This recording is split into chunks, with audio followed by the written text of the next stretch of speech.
Aujourd'hui, le sujet qui m'anime, c'est le RGPD.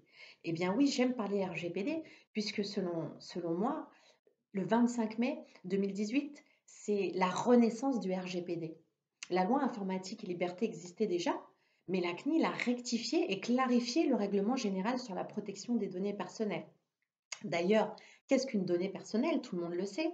Aujourd'hui, c'est ce qui permet d'identifier directement ou indirectement une personne physique. Donc moi, vous, tout le monde est concerné par le RGPD.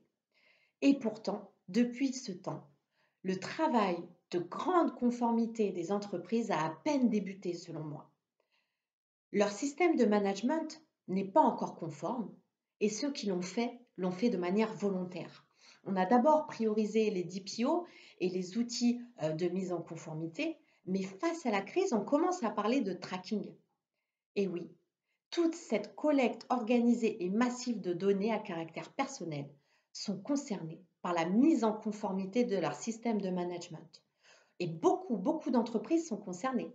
Si je vous donne quelques exemples, ça va tout de suite vous parler. Les éditeurs de logiciels, par exemple, avec des solutions cloud, les agences de marketing et de communication, les sociétés de conseil ou analyse big data, les acteurs du B2C ou les entreprises ayant des données sensibles. Qu'on soit responsable de traitement ou sous-traitant, tous doivent clarifier les responsabilités et se conformer au RGPD dans leur système de management.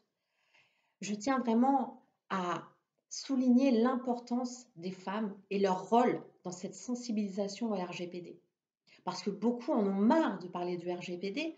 J'ai pu m'apercevoir lors de mes déplacements, dans les salons ou en échangeant avec les professionnels, que les femmes ont une sensibilité, une délicatesse pour amener le sujet et surtout une technicité qui fait accepter le sujet et le comprendre plus facilement pour tous.